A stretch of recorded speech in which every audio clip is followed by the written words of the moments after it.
Guess what, Dave? What? I heard a story about you. I heard that you were dancing on the beach with a Carnival Queen. Really? Yes, Yeah. I did. Where did you hear that?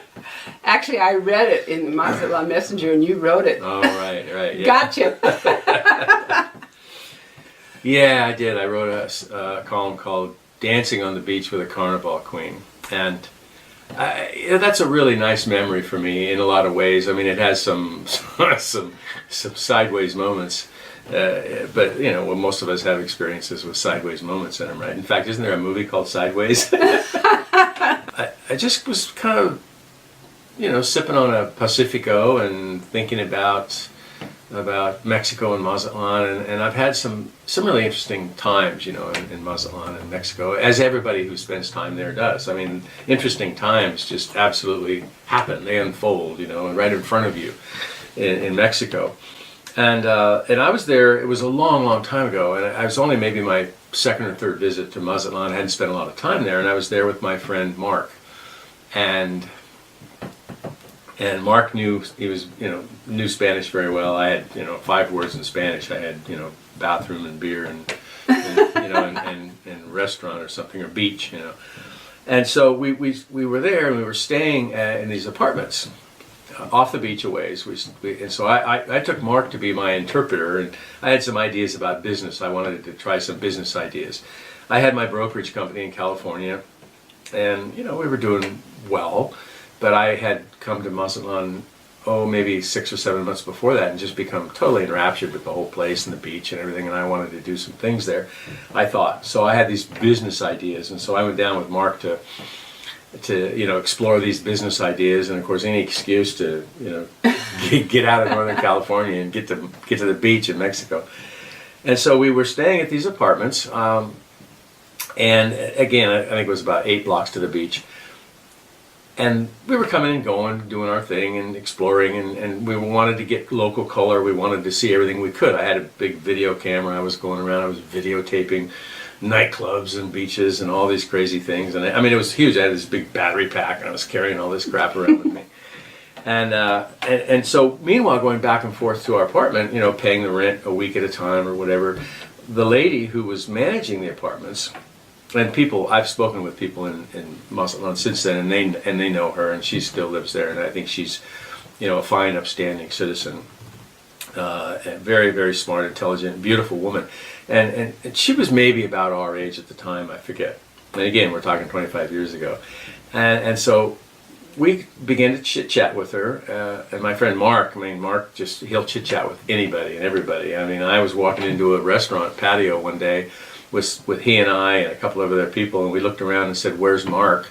And he had disappeared, and he was up on the roof with the workers who were chipping off the Mexican tile to replace the roof on it. He was up on the roof helping them chip off the tile because he wanted to have that experience smoking a joint with them. That's one way to get high. I mean, right. So I mean, that's the kind of guy he was. He was, I apologize, Mark, if you see this, but I mean, come on. I mean, that was a long time ago. And Mark is a very upstanding citizen now too.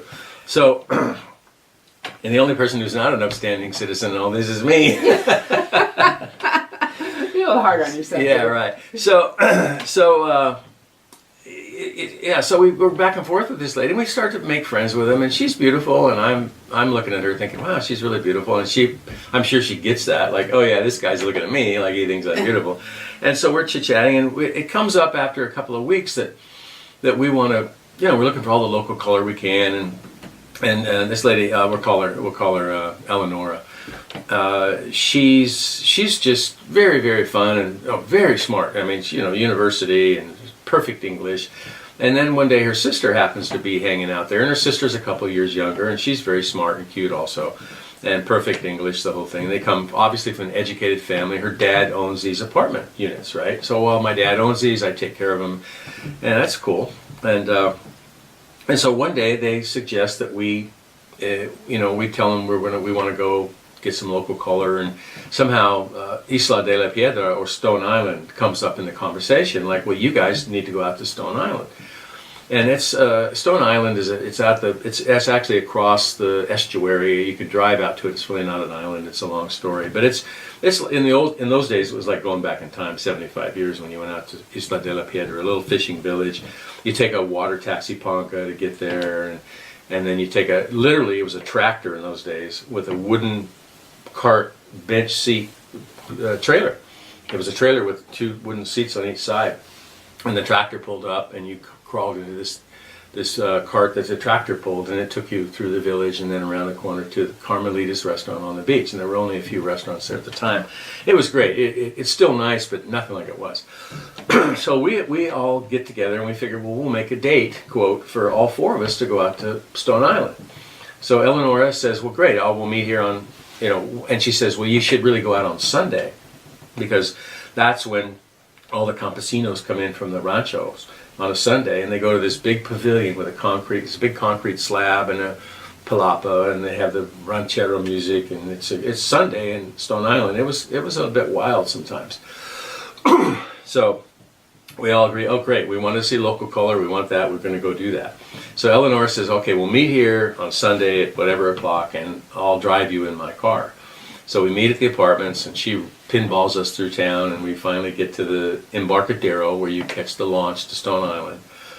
And we go out to Stone Island, we stop at Carmelita's restaurant, which is still there, but in those days it was very much more so rustic and very, very old Mexico. Like I said, it was like going back in time.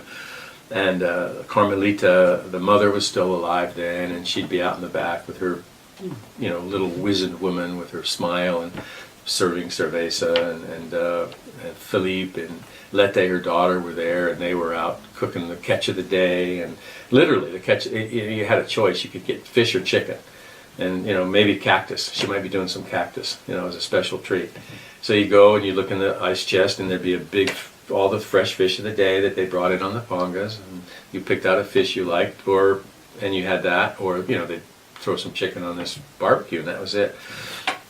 So we're there, and so the 4 of us are laughing and talking, and we're drinking cerveza, and the girls put their beach wraps around the chair, and we're having more fun, and we're having food, and we're really having a ball with these ladies. They're sharp, they're articulate, they're educated, they're a lot of fun, and I never even gave it a thought, about where they lived. I mean, I was in my ignorance about Mexico. I had only been there a little bit. I just assumed, they talked about, I think they might mention about going home or stopping to get their suits on the way. I figured, well, they probably live together. They're sisters, and they just probably live together. And that's cool. So we're out on Stone Island. We're having a great time out there. And the ladies they had a couple of beers, and Mark and I are having beers, and we're getting a little loosey-goosey. And meanwhile, 3 or 4 hours have gone by. We've had food, and we're windblown and sunburned, and we go out in the water. Now we're wet. And then, of course, it's time in the mid-afternoon. The ladies say, well, let's go over to the pavilion or whatever they called it. So we walk over there, and it's just packed, mostly with these guys from the ranchos, and these caballeros or whatever, campesinos or whatever, and they're all, in their straw hats and their jeans and their big belt buckles, and they're drinking cerveza like crazy, and the band has got these giant speakers, that they're just 8 feet tall, and you walk in there and it's just like, whoa. So here we are, these 2 blonde guys, gringos, with these 2 Mexican ladies, and we walk in this place, and it was like, it was all eyes are on us, and I'm looking at Mark, and we're looking at each other, and the ladies are oblivious, and it's just, we're having fun, and we're dancing, and so they come on, they get us in the middle of the crowd, and we're doing some crazy whatever, making up our dancing to this ranchero music or banda music, God forbid, and it was really uncomfortable, that whole thing, and so then thankfully they say, okay, it's too loud, let's go back out. And what I forgot to mention while we were having lunch, I got to back up. We're having lunch and we're chit-chatting about all this stuff, and Eleonora is talking about, I don't know how it came up, and she said, and she said, oh, by the way, I was a Carnival Queen, like 4 or 5 years ago. And I said, really? You're a Carnival Queen? And she goes, yeah. She said, my dad was really mad at me because of that. And he didn't want me to be on display or to participate at all, And I told him I wanted to, be in the running, or I don't know how they do that, And he forbade me to do that. And she said, he forbade me to do that, and so I did it anyway. So she snuck out or did whatever she did, or my dad forbade me to do it, but I did it anyway. So I'm thinking in my brain, in my Americanized brain, okay, she lives with her sister, she communicates with her dad, he doesn't want to be a Carnival Queen, she does it anyway, okay, fine, welcome to California, right? So she tells me she was the Carnival Queen. I'm thinking, well, this is cool, man. I'm out hanging out with the Carnival Queen, And so we discovered that, and she talks about her dad didn't want her to do it. She did it anyway, and I'm thinking, well, most dads would think, well, that's really cool, man. But he said, no, I don't want my daughter on display and all this stuff. Okay, so meanwhile, so now we're back at the big pavilion, and we go out on the sand, and Mark has got Eleonora's sister, I forget her name, Kathy, let's say. And so they're down away from the pavilion, and they're down where the sand is kind of wet, and so Mark grabs Kathy, and he starts, you can hear the music, it's like perfect now because we're 500 feet away from it. And so he starts dancing on the sand, doing some kind of a waltz or whatever. And so I grab Eleonora, and we're just dancing on the sand, and it's just like in the movies. I mean, it's like it's in the movies, And so he's dancing with his partner, and I'm dancing with Eleonora, and we're dancing and we're moving around on the sand, and we're listening to the music, and the water's out there, and it's absolutely fabulous, So it was one of those peak experiences, and I never expected it to be any more than that, and it wasn't anything any more than that, but it was a really wonderful experience. And I thought to myself, hey, how many people hang out with the Carnival Queen, especially, guys like, crazy gringos, right? It really just doesn't happen much. And so, okay, so the day winds over, we're all we're all sunburned and windblown.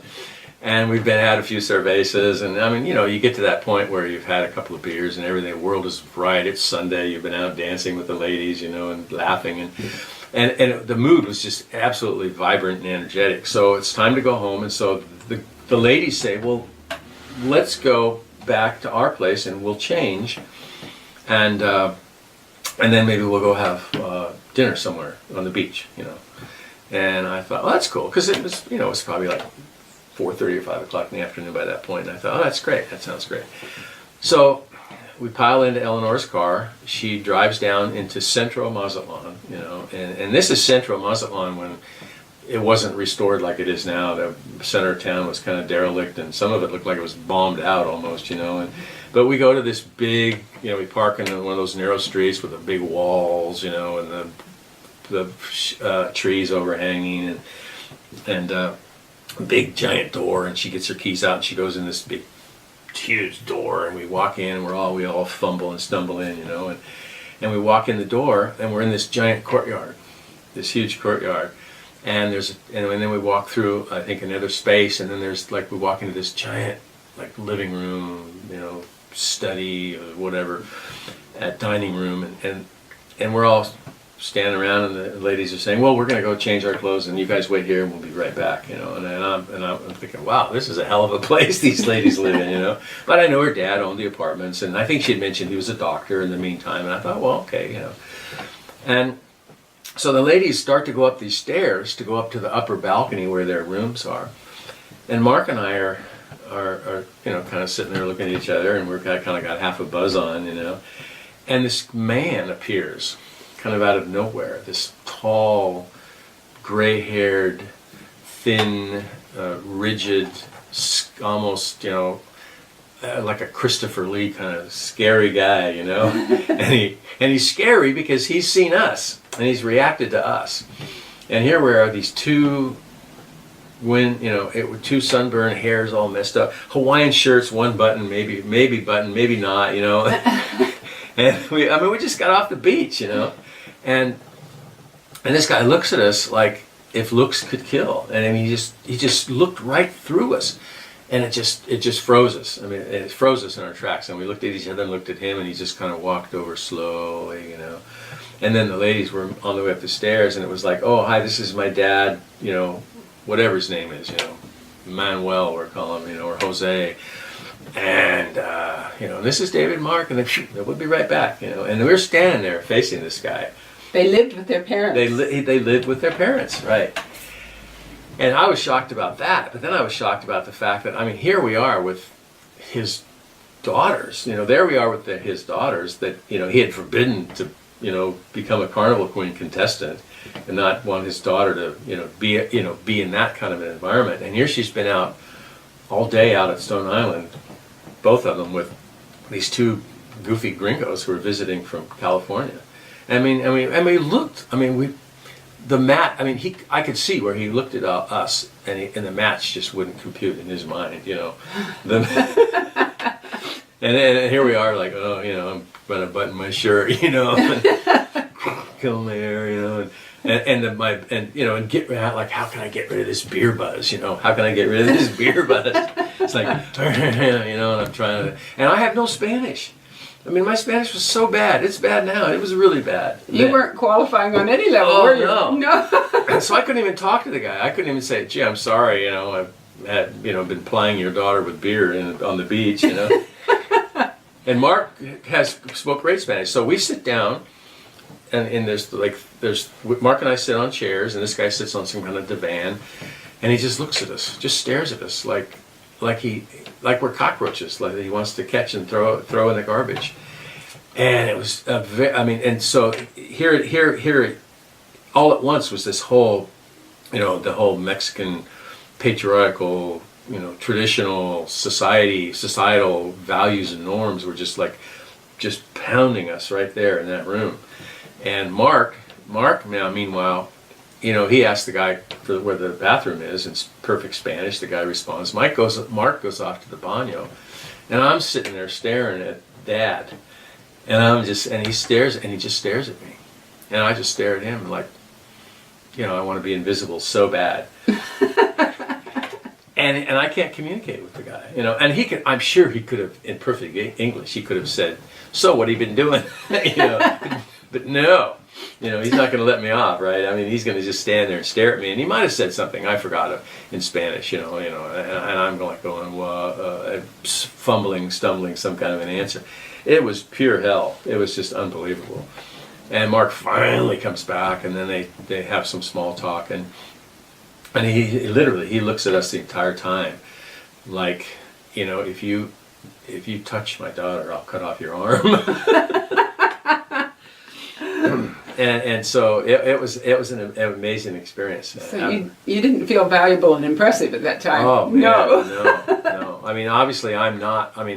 We were the exact opposite of whatever this man envisioned in terms of men that would be hanging out with his daughters. The exact opposite, I'm sure. And I believe that probably. I think I've heard, whether or not it's true, I don't know where the coconut telegraph works in this case, but I heard that, at least Eleanor, I think she ultimately married a doctor and, did exactly what the society, what her family had slotted her to do, which is great, I'm sure. But it was very, very uncomfortable. And like I said, I have a little bit of an understanding about some Mexican norms now that I didn't have, but then I had no clue. I literally had no clue. So it totally took me by surprise, and I was really in shock. So and it's funny, it's how some experiences we have these 180s. You were talking earlier about having two different entirely experiences in Mexico, right? And it's interesting because that one afternoon created those two entirely different experiences. I went from, dancing on the beach with the Carnival Queen and being in this just amazing, like, oh, this is it right out of the movies, to 180 degrees where I'm being like grilled by Dad, which is kind of like right out of the movies too, in a whole nother direction, literally. Oh, and I think while we were talking, having lunch, I remember when she was telling me about my dad wouldn't let me do this and wouldn't want me to be on display and wouldn't, didn't want me to be, this and this. And I thought about this. I thought, wow, what kind of a dad, what kind of a mean old guy, wouldn't want his daughter to have that kind of experience, And I had this quick little flash of this, I think I mentioned in my piece, like the Grand Inquisitor, Right. And I think about the Inquisition, right? and sure enough, when this guy appeared, it was like he was like the Grand Inquisitor. I think I mentioned in this piece. Literally. I had these flashes in my mind of this guy, like, literally put me on a rack and torturing me. You touched my daughter, crank it up again. Like, ah. It was pretty amazing. I don't know, and maybe because I was a lot younger then and much more impressionable, but I don't know. And who knows to this day? If he would have taken a real disliking to us, and maybe he could have got some bad boys, to come around to teach us a lesson, And here we were staying in his apartments, it gets worse by the minute. A stone's throw, where his daughter worked every day, Yeah. Oh, yeah. It was a crazy, crazy, crazy thing. Well, you came upon touching his most prized possessions, which just put you at the bottom of the list of humanity immediately, right? Oh, sure. Yeah, for him, yeah. And I get it. I have sons. I didn't have any daughters, but I thought about it, and I know for a fact that if I'd had daughters, my life would have been totally different. I would have functioned entirely differently in some of the decisions I made. I don't know why that is. Women are very, very capable and smart and able to take care of themselves. But I guess, with fathers, there's this whole thing, I watch my son with his daughters, and I just shake my head and I go, I don't know how you do it, man. Yeah. So, I appreciate that. But I don't understand the Mexican, the Latino, the Hispanic patriarchal, view or culture, or that whole patriarchal concept embedded so strongly in the culture that you really literally clamp down on your daughter, which I know happens all the time. Yeah. Because my friends, I have friends in Mazatlan that are locals, but they're more modern, if you will. Right. My friend Roberto, he's got 2 daughters, and of course they're like 8 and 10 now. And so I don't see him, with that, with that watching every move everybody makes. But of course they're young enough now that maybe it's not to that point. Well, I think that the patriarchal idea was absolutely fear, because one guy I heard speak about a month ago said, he was speaking to a bunch of guys incidentally, he said, for goodness sakes, have a close, loving, and caring relationship with your daughters. All of you fathers, it's vital. You don't want them to bring home somebody like you used to be. I thought that, whoa. Yeah, right. So there's a line there where they recognize the nonsense and the carefree, casual, irresponsible behavior of youth. Right. And they're freaking out because they've been there and done that. Yeah. Oh, yeah. Oh, it's so funny. I just thought of this, and I didn't put this in this piece. About, I think maybe 3 years later, I was in Mazatlan, and I was with my girlfriend, and I was with my kids and their girlfriends, and I'd rented a place for a month on the beach somewhere, and we were at the El Cid hotel, and I took I'm taking the kids around and showing them all the yada yada places in Mexico, Mazatlan, and I'm at the El Cid hotel, and I get in the water. I'm swimming. It's a huge one. There's 2 pools. One of them's huge, as you know, and I'm swimming along, and I get in, and I come up like this, and I clear the water off my face, and a woman comes right up opposite me and pulls her hair back and pulls the water off her face and looks at me, and it's Eleanor.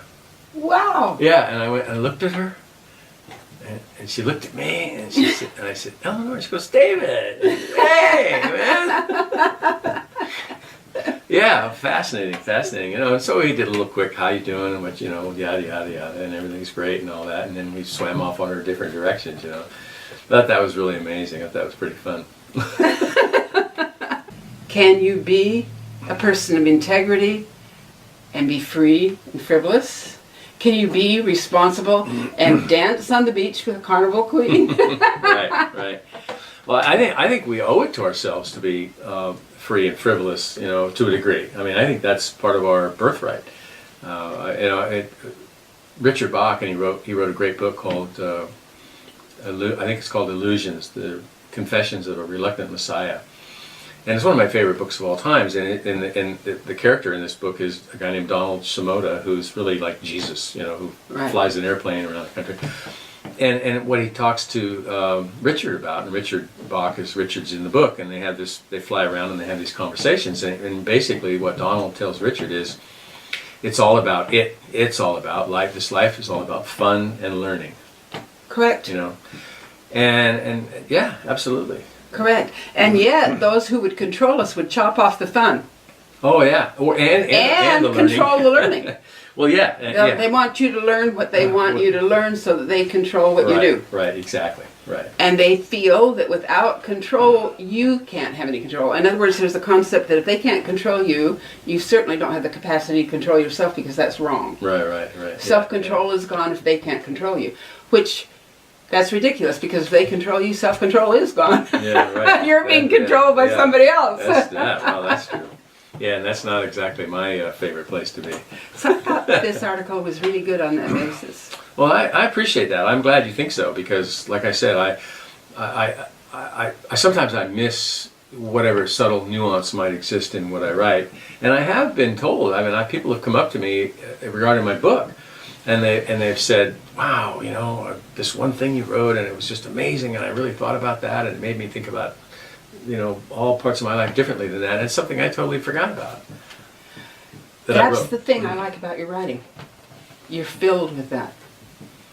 You are filled with that. And that, in my opinion, is what makes you really good. Well, that's great. Like I said, I really appreciate that. I think it's just natural for you, which is why I enjoy interviewing you, is because there are human pains, emotions, concepts, thought-provoking things that keep coming out in what you write. And there's learning there. There's advancement there. There's room for understanding and consideration there. And I really like that.